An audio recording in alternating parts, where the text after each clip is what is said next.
Nako, breaking news. Maski po ang Net25, hindi makapaniwala dito sa dito sa papakita ni Baligod at sa mga ebidensyang hawak nila ng 18 Marines kung gaano katibay at kung gaano talaga kapanipaniwala, Ito po ay may video pa, Yung video hindi kaya tutulan eh. Siya sabi nila AI, sige, go. Ipakita nyo kung AI yan, Hawak nila ang totoong original na video nasa cellphone, Makikita ng mga IT expert, IT expert mismo kung yung bang video sa cellphone kung totoo o hindi, no? Ito po si Baligod, pakinggan po natin ang kanyang nakakakilabot na pahayag dito sa Net25. Hinahawakan ninyong controversial na kaso, itong paglantad ng 18 mga dating sundalo. Opo, inaasahan namin na aksyonan sana ng ombudsman yung aming sinumite, pero ang ginawa po ay ibinigay sa National Bureau of Investigation para imbestigahan itong mga 18 kung ano ang kanilang identities at background. At 2 beses po kaming pumunta sa NBI at nung huling pagpunta namin doon, Marso 17, ay nakita ko po na meron na silang structured na mga katanungan. Nakalista na po, no? Okay. At ang tinatanong po nila ay hindi talaga tungkol doon sa laman ng kanilang affidavit, kundi totoo ba na dati kang Marines? Paano ba kayo nagkita-kita ni na Attorney Baligod? Ano ang sinakyan nyo? Papunta sa press conference ninyo? Kilala, mga ganun po, no? Mga peripherals. Tingnan mo, pinagdudahan nila kung anong 18 Marines. Tama ba tanungin mo sila? Asan kayo nakatira? Sino kayo? Ano background nyo? Ano plate number na sinakyan nyo? Ba't parang mga kriminal eh? Okay sana kung imbestigahan nyo sila, isabay nyo rin yung sinasabi nila. Di ba? Para ka sabi ko, para ka nakakita ng magnanakaw, tapos may humarap na testigo, sinabi mo sa magnanakaw, teka muna, yung bang testigo mo nakatsinelas? O yung bang testigo mo ang dumi-dumi tignan? Hindi totoo yan. Lahat mo pinapansin mo sa kanya, katangian niya. Di ba? At nakita ko po yung intensyon talaga ng NBI noong pagdating pa lamang namin sa NBI office po, ay pati plaka ng aming mga sasakyan ay nililetratuhan nila. Grabe. Okay.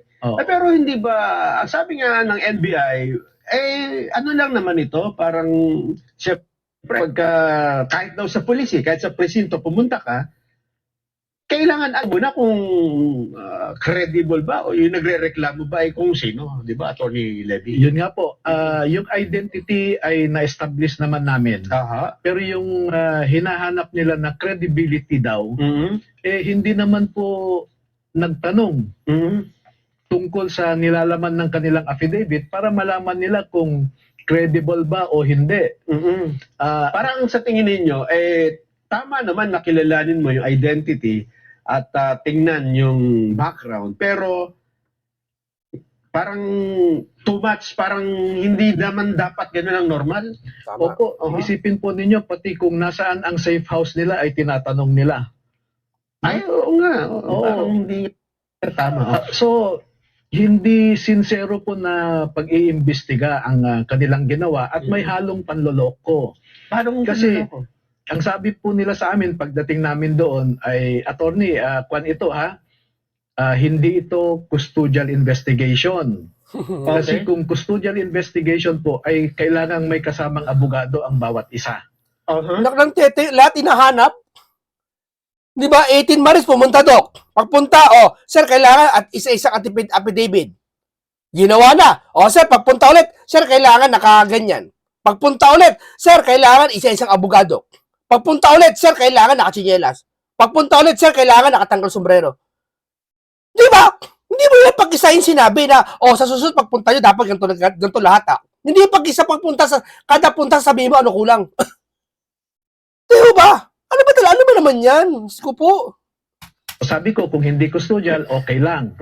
Pero nagbigay ng payo yung director nila. Ang sabi, si Attorney Baligod, dapat kumuha rin siya ng sarili niyang abogado dahil iniimbestigahan din siya. Ang sabi niya. So, hindi po nagtutugma. Oo At nga. custodial investigation na yung nangyayari talaga. Pero alam nyo, Kuya ah, Nelson, Opo. merong isang, nung natapos na ang tanungan, Mhm.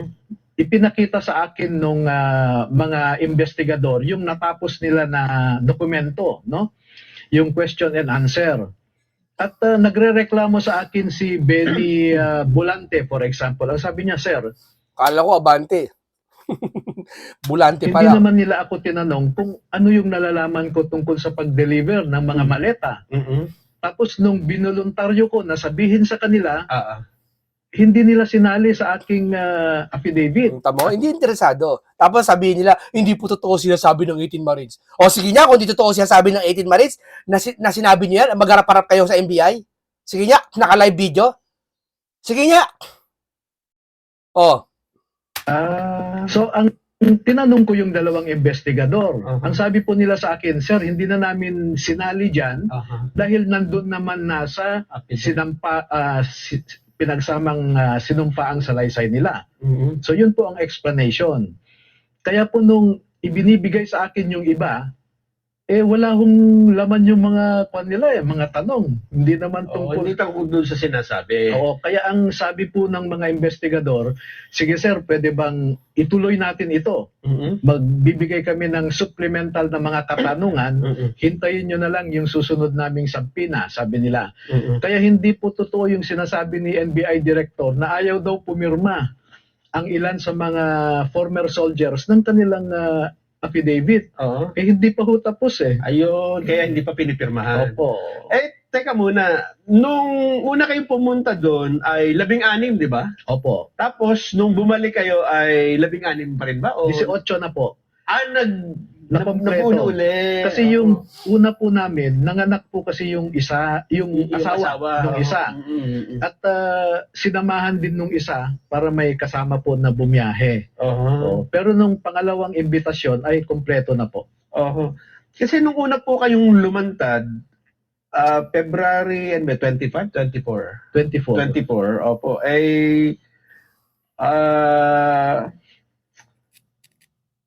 Dapat noon ano bang dapat na ina-expect niyo yung mangyayari dun sa first day ninyong paglanda? Dahil parang ang tagal pang lumipas. Kasi nga 20 na halos isang buwan na lumipas. Tsaka parang nagkaroon ng interest na ipatawag kayo. Pero sa tingin nga ninyo, parang hindi naman, parang ang sabi nila, ba't daw ngayon lang lumabas ang 18 Marines? Anong pakialam nyo? Kung ngayon lang lumabas, kung kumpleto naman ang hawak na ebidensya, may video. Diba? Saka sa paglabas, ang hirap. Tandaan nyo yan. Pag ang babanggain mo, malaking tao. Ikaw ba, natural na tao ka lang, hindi ka naman bilyonaryo katulad ni Libiste. Si Libiste nga, bilyonaryo niya, medyo natakot pa sa kanyang kalagayan eh. Di ba? Bilyonaryo na yun ha. Itong 18 months, wala naman tong pera. Di ba? Trabaho lang nila ang kanilang ginampanak. Kasi mo, palabasin mo agad to. Naghanap ng tiyempo tong mga to, lakas ang loob, buti dumating si Baligod, at lumabas itong mga to. Ngayon, sa tulong ni Mike Defensor, naaalagaan ng 18 Marines. Hindi natin alam. Bala mo, pinapakain pa yung mga yan. Dapat napakain niya eh. Kung dyan lang ako at mayaman ako, pakakainin ko araw-araw. Sagot ko na pagkain araw-araw kung mayaman ako eh. sa halip ng investigahan ay yung ibinubulgar niyo, ang iniimbestigahan ay kayo na Opo. nagbubulgar. Bakit kaya ganun katagal bago? Yan po ang isang rason at pagpapatunay na tama ang aming naging desisyon na ibahagi muna namin sa kababayan natin noong February 24 yung nilalaman ng kanilang affidavit. Dahil kung diniretso na po namin sa ombudsman, pwede ho kaming makover doon sa confidentiality nature ng proceeding sa ombudsman at mamamatay na doon. Hindi nyo na mailalanta. Opo, hindi na mapapag-usapan po yan. Oh. Kaya minarapat po namin na ipaalam sa ating mga kababayan para lahat tayo ay tutukan at bantayan kung ano ang dapat gawin ng ombudsman. Pero kasi noong kayo ay alam mo, lalong pinatatakpan nila to, lalong ayaw nilang indidiin, mako-corner sila. Maniwala kayo, ang katotohanan lilitaw-lilitaw yan. Ang kasinungalingan, unti-unti mapagtatakpan yan ng kanilang sariling baho. Pero ang katotohanan, kung totoong sinasabi nila ito nila 18 Marines talaga, lilitaw ang katotohanan, sila mako-corner dito. Kaya nga no choice sila eh. lumitaw to, hindi nila intindihin sa hindi. Corner pa rin sila. Oh. Ang sabi nga nila, naku po, tiniming pa na EDSA Revolution Anniversary. Naku, sigurado destabilization yan. Tapos mga dating sundalo Di ba, ganyan din noon na pagka gusto mong magkaroon ng kudeta, may mga lalantad na mga dating sundalo, kaya mga sundalo. Bakit ba nagkataon na February 24 pa? Wala ho kaming deliberate na plano na lumabas sa araw na yan na ang sinasabi nila wrong timing. Ako po ay nagtataka sa katanungan na yan dahil ano po ba ang dapat na timing? Ano ang right timing? Ano ang right timing para ilabas po ang katotohanan? Tama. Kapag sinabi mo mali ang timing dahil February 24, yung mahalagang araw na yon, bakit lumabas kasabay ng 18 Marines? Dapat alam mo kung kailan lalabas ang 18 Marines. Di ba ganun yon? Pag sinabi mo sa kanila, oy, mali ang paglabas nyo, wrong timing. Dapat pag sinabi mo mali, alam mo kung ano yung tama. Oh, di ba ganun yon? Huwag mo sasabihin ng isang bagay na, ay, mali yan. Ay, hindi original yan. Peke yan. Dapat alam mo yung original. Tama, mali. Di ba? Dapat alam mo, ano yan, ano yan, 5 piraso lang yan. Bakit alam mong 5 piraso lang? Kasi alam mo 10 yun Kasi alam mo yung kabuuan. 'Di ba? Alam mo yung tama. O alin ang tamang pagkakataon na lumabas ang 18 Marines? Sagutin nyo nga. Kailan? Hindi nyo nga maimbestigahan 'Di ba? Kayo na sa ahensya ng gobyerno. Kayo mo dapat magtakda kung kailan mag-iimbestiga. Yung Pinky na yan.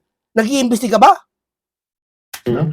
At kung timing ang pag-uusapan, palagay ko tamang-tamang timing Kasi EDSA Revolution ay gusto nating ipaalala sa mga tao.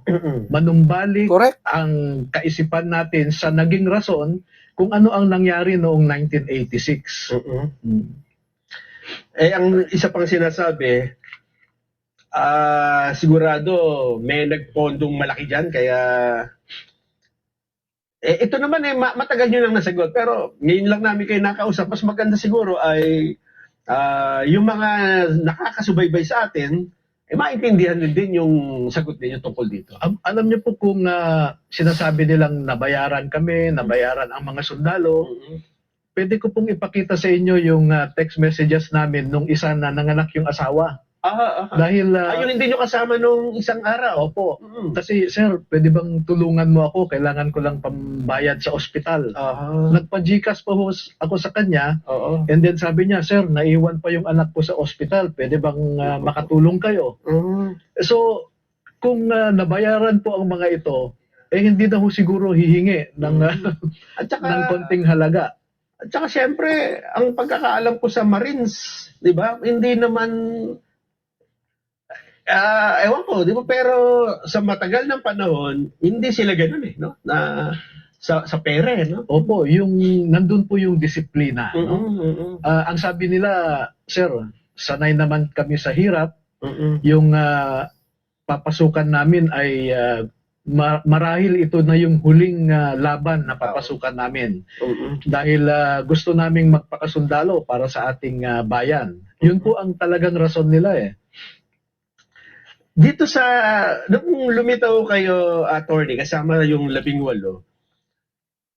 ito yung unang kopya niyan Pero ang gamitin natin itong may notaryo ito, hindi ba? Opo.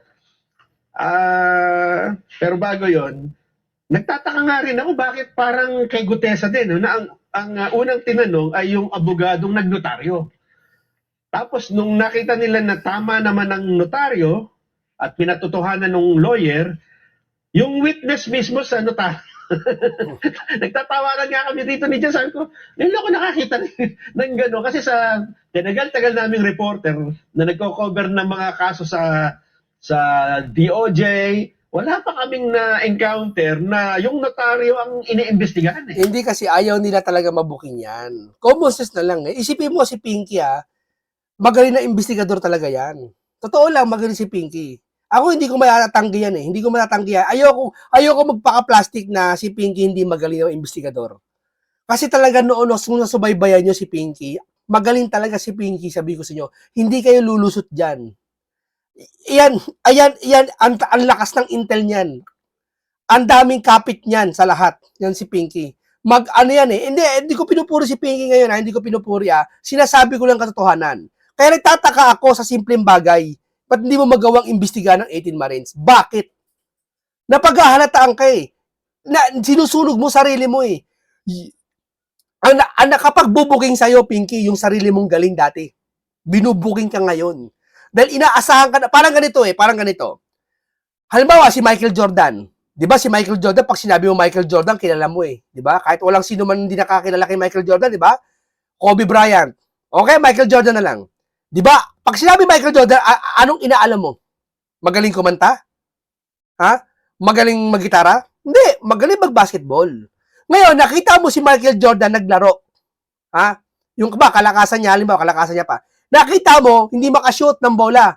Ayaw. Parang natataka ka, bakit ganun? Iba yung Michael Jordan nakita ko ngayon, hindi makashoot. Bakit? Parang sinasadya niya.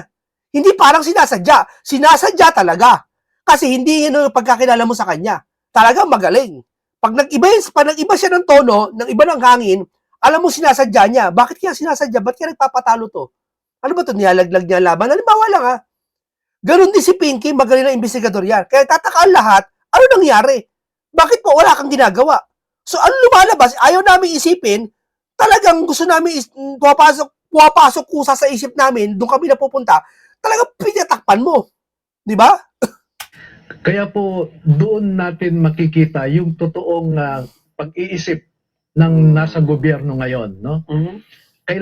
Pinagtatakpan nila itong malaking pagnanakaw na naganap po sa administrasyon na ito. Kaya nga po, lumapit nga kami sa simbahan sa mga religious, no? Dahil nakita po namin na itong ating gobyerno ay hindi na it is no longer serving the interest of the people. Makikita po nyo yung executive branch, no? Napakarami po involved sila sa pagnanakaw. Yung iba't ibang departamento, katulad ng example ko, yung sa Department of Agriculture, noong 2024 po ay 8 billion pesos ang kanilang disallowance. No? Pag pumunta ka naman sa Kongreso, lahat po sila involved din sa, halos lahat, halos lahat ay involved din sa pagnanakaw. Pero itong mga ilan sa mga nabanggit na pangalan dito, halimbawa, itong pinakabago, si Agriculture Secretary Chu Laurel ay nag-file ng cyber libel. Noong mga nauna, si De Lima, sino pa ba? Nakaka-anim na ata Father Flavi, si General Katapang, Antonio Trillanes, at saka si Flavi, ewan ko ba't anong kinalaman niya, ba't nag-file ng kaso yan? General Ed Anyo. Kasi noong nangyari yan, ang sabi namin dito ay, mukhang mauna pang makulong itong mga dating sundalo kaysa dun sa sinasabi nilang nagtakas ng mali-malitang pera. Yun nga po, again, no? Ganyan po yung attitude ng ating gobyerno. Pagka ang mga tao ay nagbabanggit o nagki-criticize sa gobyerno, sila po ang nakakasuhan. Pero sabi namin, hindi, okay lang yung mga naninira sa gobyerno, kasuhan Yung halimbawa, nagtatawag ka ng people power, nagtatawag ka ng destabilization sa gobyerno, yun, kasuhan mo yun. Kasi masama naman nun talaga yun. Naninira ka, wala kang ebidensya. Pero ito, nagpapakita ngayon ng mga possible na ebidensya. Hindi ko siya sabi ebidensya talaga. Ayaw mo imbestigahan? Destabilization tawag nyo? itong mga cyber libel na ito ay sasagutin naman po namin. Pero sana yung mga akusasyon namin ay sagutin din nila. Yun. Saka hindi mo bakit ayaw nilang idemanda si Baligod? Yung administrasyon, demanda nyo. Bakit? Makakalkalalo? Nila kaming takutin, wag nila kaming iharas kasi halimbawa po pinupuntahan ang mga bahay ng mga 18 na ito. Grabe, kaya pala, delikado, 18 Maris yun. Delikado. Hinahanap sila, may nagpapakita na pulis kami, nasaan si ganito. Ganon. Opo. Oo. Pero teka muna. Kasi itong inyong mga itong printed na affidavit na ito, di ba itong 18 na joint affidavit, ang gusto dito mangyari ni Ombudsman Remulla ay dapat titigisa, hiwa-hiwalay. Ginawa na po ba ito? Pag titingnan mo po yung affidavit, kasi kine-question niya, imposible naman na itong 18 laging magkakasama. Pero palagay ko hindi niya nabasa yung Hindi nga affidavit. nabasa. Oo. Kasi yung pinagsamang sinumpaang salaysay, makikita po dyan na yung naunang pagpapahayag ay common sa kanila, ang kanilang alegasyon. Oo. Pero pagdating po sa mga delivery sa ating mga mambabatas, katulad halimbawa ng isang senador dyan, ay binanggit naman po kami, si Tube, Voluntate, may pangalan Kung po. sino yung involved sa isang particular na sitwasyon. Opo, oo. At saka yung mga litrato po dyan ay sample lamang po yan. Aha. Kasi halimbawa may isa dyan na lumabas ang litrato sa loob ng bahay niya. Kung tinanong sana kami ng NBI Aha. o sa mambabatas na ito, ano ang katibayan nyo? Natotoo. So inilabas din po sana namin, ito yung litrato ng bahay, Ayun. ito yung mga litrato ng mga sasakyan na nakaparada sa harap ng bahay. Aha. Pero wala pong ganung pagtatanong eh. Para magkaroon kayo ng parang supplemental na Opo. patutunayan. Pero ito po, dahil aminado naman itong mga Isipin mo, may video. Ayaw nyo imbestigahan. Ay, ika niya, ba't di nilalabas yung video kung may video? Ba't nilalabas? I-upload sa Facebook? Sa tingin mo, tama yun? Tama yun? I-upload sa Facebook? Hindi tama yun. Eto na nga nagbo-volunteer na siya sa NBI for official Ilalabas sila, i-reserve yan pag hinanap. Ano yan? Backup na ebidensya yan. Pag hindi pinaniwalaan yung picture, ilabas yung video. Tapos papasok yung forensic doon ngayon kung yung AI ba yan o hindi. sundan Dapat ang forensic hindi galing sa kalaban, hindi galing sa kampi. Dapat para gitna, para patas. na nung dinideliver nila ito, hindi na naman nila alam kung saan galing Ang ibig sabihin na hindi naman nila alam na ito'y galing sa flood control Opo. o kung anumang project. So posible din na may mga picture dito, attorney, na nag-deliver sila ng pera na hindi naman talaga may kaugnayan sa pondo ng gobyerno. Maaring transaksyon lang ni Saldico sa isang negosyo niya. Maaring gano'n, nakahalo. Pwede pong nag-deliver sila dahil contractor din si Saldico. Yes. Nag-deliver siya ng commission sa isang mambabatas. Pwede. Halo-halo na yan. Halo-halo na yan. Oo. Yung pera na yan, ang tawag dyan, pinapaikot ni Saldico yung pera. Pero, sinasabi ni Saldico, yan ang katotohanan ng 18 Marines Lumantad Kaya ang na nga sabi po sa transmittal letter ko kay Ombudsman, Aha. ay maaaring may violation sa Republic Act 3019 Okay. at saka Republic Act 6713. Kasi yung mambabatas tumanggap ng malaking halaga, Oo. hindi naman niya po ni-report sa kanyang SALN. Ayun. So that is, So doon papasok. oo, Oho. criminal offense din po yun. Halimbawa naman, nag-deliver sa isang pribadong tao, tapos yun naman halimbawa, ang binabanggit nila si Andrew nag-endorse at binayaran ng napakalaki ding halaga. Pero wala naman yata dito si Andrew sa picture, ano? Hindi kasi si Andrew, sa campaign nangyari yan. Doon sa campaign, kitang-kita niya naman magkakasama sila. Hindi na kailangan ng picture. Di ba? At kung yung bayaran kay Andrew na yon, walang problema doon kasi talent. Hindi, ito lang pan-justify lang walang kasalanan si Andrew dyan. Kasi bakit? Talent pin niya yan Mabigat na tao si Andrew Hindi ordinaryong tao si Andrew Kilalang tao kahit mga bata at matatanda, kilala si Andrew So, ibig sabihin, yung ibabayad sa kanya, kasalanan ng gobyerno, kasalanan nila saldi yun, kasalanan ng mga kung saan galing yung pera na yun. Pero si Andrew syempre, tatanggap lang yan. Kasi talent niya yun Ako, sikat ako, Andrew ako, nakapag-ambag ako ng rap sa Pilipinas, tapos kakanta ako sa'yo, indos kita, hindi mo babayaran. Kulang sa akin ng 10 milyon, di ba? Kung malakas ang demand ko, di ba? Ganoon lang yun. Hindi kasalanan ni Andrew yan. Para sa akin, ha? Pero posible ba yun na may ganun din na... Meron din. Ikaw, anong malay mo? O yung 18 Maris, ibig sabihin yung 18 Maris makasalanan din. Kasi malamang 18 Maris yung pasahod dyan galing sa pera ng gobyerno eh. Parang gano'n lang yun eh. din sila sa ganun. Opo, halimbawa, isang pribadong mamamayan, Opo. dineliveran ng pera Oo. at may katibayan na ilang maleta yan, Yun. dineclare ba niya sa income tax return niya? Yun. Kung kung na-declare, so walang problema. Opo, tax Ayun. evasion po yun. Oo nga. So ang ibig lang ninyo sabihin dito, andito lahat ito, patunayan natin kung alin dito talaga yung kasi dapat ang nag-iimbestiga ng anomalya nangangalap ng ebidensya. At Tama. saan na lang niya sasabihin, ito hindi to pwede, ay ito hindi to pwede. Tama. Hindi pwede, hindi kayo pwede lahat.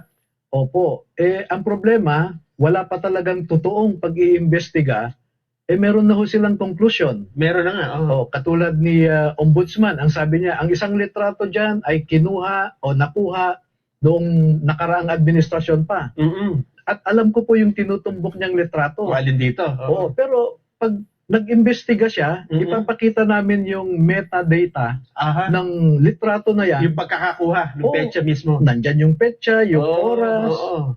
Na ito ay hindi matagal ng picture kundi Opo, anong taon yun? 20... September 2022. Ayun. Mm-mm. Oo, ganun din ang bago mag-imbestiga ang NBI, Mm-mm. ang dami na pong nilabas na konklusyon ang Aha. kanilang direktor. So parang baligtad. Conclusion muna bago investigasyon. Opo, parang ganyan po ang Oo. nangyari sa... Yun nga po. Teka, kasi kaya na nabanggit ko kanina dito, attorney. Ito Ang tibay ng ebidensya, ang tibay ng sinasabi. Di ba? Sino mas matibay? Yung mga walang imik, ayaw mag-imbestiga o ito? Asan ba yun? May napansin kasi ako rito na sabi ko, mukhang dapat talagang investigahan. Mayroon binanggit dito na kasama rito ang mga larawan. So ito yung mga picture, no? Oo. At video. Yan. Meron, Ito na hindi makapaniwala ang Net25. Delikado 18 Marines eh. Dahil sa video na ito eh. Yung video na to kinatatakutan ng lahat. Tandaan niyo yan. dito sa ano? Hindi ko po Sabi yan ni Mike Defensor pag nakita mo yung video, hindi mo ini-expect na sila yun magkakasama. Magugulat ka na, siya pala, tumanggap din pala yan. pwedeng may attach ang video Ayun yan. nga, yung Kasi sinasabi. video, di Yun ba? ang sinasabi namin. Sabi ko, ibig sabihin, yung mga nandito, picture. Meron pa silang hawak na ebidensya. Ganun po ba? Grabe. Oo, kasi po yung iba dyan, parang screenshot lang ng video. Ayun, Yeah. tama. Oo, parang portion lang ng video. Yun nga, yung sinabi namin dito na katulad dito, nagdi-deliver. Makikita nyo naman kung AI yan eh. Di ba iba itsura eh. Iba itsura. Hindi mo pwedeng hindi mag-iba itsura niya. Maniwala kayo. Hindi natin alam kung talagang picture to o screenshot ng video. So Opo. may mga picture dito na talagang galing sa video pala. Meron po. Yes. Oo. Kaya pag Alam mo hawak ni Baligod ang cellphone na yan mga yan. May kopya na siya niyan. Anytime pwede ipakita ni Baligod na, ito, ebidensya. O ito, boy, yung ebidensya ko. Hindi, example lang Tamo, matatameme yan, makukuryente yan si Pinky sa si Laboy. Ito, pakita mo Baligod. Hawak mo cellphone, pakita mo sa kanila pag nagka-hearing na. Kung ipatawag kayo ni Pinky, ipakita mo, iharap mo sa kanila, ito cellphone, boy nyo, Lacson, ito ebidensya ko, tignan nyo, i-play nyo. susumite sana namin yung kopya ng video sa kanila, makikita nila. At saka mapapatunayan, kasi ang sabi nila, naku po, yan AI generated. Dito ba ito po ba attorney ay bago nyo pinayagan, siyempre abogado kayo, madadawit kayo kapag yung mga picture dito ay pinayagan yung mailagay, pero hindi nyo na-check. Lahat po yan ay tiningnan ko. At galing talaga sa mga telepono nila. Ibig sabihin, hindi ito ipinasa lang, alam ninyo kung yung binabanggit yung metadata. Lahat ito meron. Oo, nakita ko po yan. Oo. Oo. In fact nga, meron din, nagdududa na kung ilan ang na-deliver. Pwede ho na, kasi halimbawa yung helicopter dyan na ginagamit, Ako, itong nandito. nandyan po mga 4 na litrato yan na ipinapakita yung parehong helicopter. Pero pwede ho namin ipakita na Naku, ilang litrato po yan. Hindi lang ho siguro 50. Na Ah, iba, ganun. oo, Mga picture, ganun kadami. kasi sample lang po yan. Ah, Grabe. Kasi kung Tamo, kakaiba ebidensya nila. Ito ayaw nila ilabas. Kaya nga, delikado 18 Marines eh. Sa tingin ko sa video na to eh. Oo. Grabe. Boying, ang sama mo naman. Imbestiga mo naman to. Makipagtulungan naman kayo. ilalagay nyo rito, parang, oo nga, ano, dapat nga wala nang i-investigate. Kaya yun po ang gusto sana namin na pag mag-imbestiga sila, Mm-mm. pwede naman nating isa-isahin. Mm-mm. O halimbawa, ang sinabi nyo si Congresswoman Franz Castro. Oh, example. O, ano ang katibayan nyo? Nakuan, ipapakita ho namin na Yari ka, Franz Castro. Pinangalanan mo. Bakit ito pinangalanan yun? Didimanda ka na naman nun.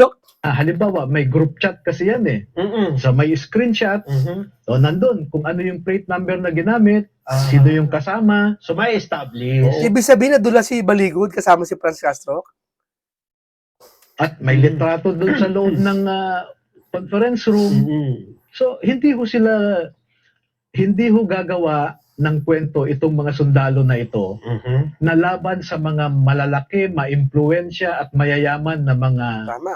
individual. Mhm. At ayaw ko rin ho silang ipasubo na gagawa kami ng kwento na makakasira sa puri ng isang tao. Aha. No, malalim po ang aming paniniwala na yung the good name and reputation of a person is the most precious possession that he or she can have. And we cannot afford to be reckless po Mhm. para lang manira ng puri o pangalan ng isang tao. Pero in-expect nyo ba na ganito ang magiging reaksyon ng mga nag-iimbestiga sa flood control? Yes po. Kasi kaya po napilitan ako na hanapin itong mga kasamahan ni Gutesa dahil nakita ko kung paano nila trinato si Gutesa.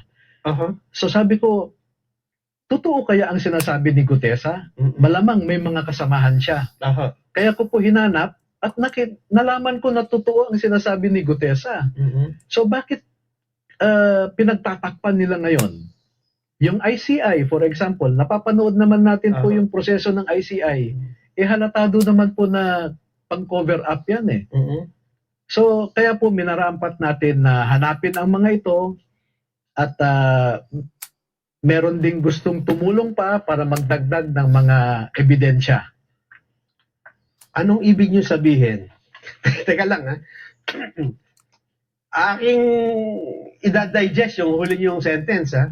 May ibang gustong tumulong pa na Yari. magdagdag ng ebidensya. Naku, yari. Ito na. Itong 18 sundalo, may iba pang susunod? Malaki po ang posibilidad. Ito bang mga ito ay mga dati ring sundalo o meron ding mga... Kasi ang dami rito nabanggit ng mga tao na hindi Oo. naman sundalo. Alin po yung mga kasamahan nila? Opo. Hindi, halos lahat po yan ay dating sundalo. Mhm. Ang hindi lang sundalo dyan dati ay yung mga drivers. Driver. Mm. Ayun nga yung sinasabi ko. Meron bang mga ganun? Possible in Ibig the sabihin, future? marami pa pala talaga. Grabe. Ang daming sangkot dyan. Tapos sasabihin mo, 805 billion, paano may re-repack? Ang daming tao. Ang daming magdi-deliver. Hindi natin alam. Baka next week or... Isang buong kumpanya na yan eh. Kapag kasama-samahin mo, di ba? Abangan po natin, Kuya Nelson, kung anong... Ito ang... ito ang... Ang matalino si Baligod talaga. May limitado ang kanya sasabihin. Oo. pansin ko dito. Kasi no, baka na- mapaghandaan siya eh. Kasi kay Gutesa, isa lang, ang lakas ng impact eh, no? Pero ba't hindi nyo ginawa kaya na isa-isa ang inilabas? Every week, may lumilitaw. Alam ba, ang inunan nyo rito ay yung pinakamaraming may alam. Tapos, isa-isang lumilitaw. Ano kayang nangyari? Wala ho kasi kaming iniisip na strategy o ano. But, simple lang po ang sa amin, no? Ang nilalaman niyan are not their personal truth. They are not political truth. Objective truth po ang nandyan, no? Kaya kung ilan silang handang lumabas po sila. Pero sa haba ng kwentong ito at sa dami nila, matagal yung binuo ito. Ibig sabihin, siyempre, hindi mo basta tatanggapin, attorney, di ba? At ang gagawin nyo, gagaya siguro ng ginawa ng NBI, chinek nyo muna lahat. Opo, una kaming nagkita-kita nung ilang kasamahan nila, October pa lang. Oo. So, usap kami November hanggang December. Mm-mm. Pagdating ng Christmas break, sabi ko sa kanila, pag-isipan niyong mabuti, kasapin niyo ang pamilya niyo. Oo. Kasi mahirap na Oo nga, tama. lalabas kayo, Mm-mm. pero hindi kayo nag-usap ng pamilya. So, Mm-mm. ihanda niyo rin ang pamilya, sabi Yes, ko. opo. Kaya pagbalik ng Enero, ganun pa rin po. Mm-mm. At paulit-ulit po yan na tinatanong ko sila. Oo. Kasi nagte-take notes ako kung nagsasalita sila. Mm-mm. And then, ilalagay ko sa draft ng kanilang affidavit. Mm-mm. Kausap po ulit sila, tinetest ko kung consistent. Oo. Tama naman po yung kanilang mga sinasabi. Grabe, tapos hindi mo pakikinggan to. Consistent naman. Mm-mm.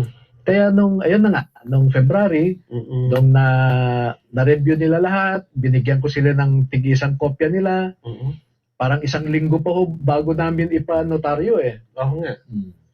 Okay, maraming salamat po sa inyo. Isang makabuluhang talakayan to na talaga nakakakilabot ang nangyari. Kikilabutan ka talaga sa ginagawa ng ang mga to na talaga hindi, maski ang Net25 di makapaniwala sa video ni Baligod, di ba? Talagang delikado buhay ng 18 Maris dito. Oo. Okay, maraming salamat. Paalam sa inyong lahat.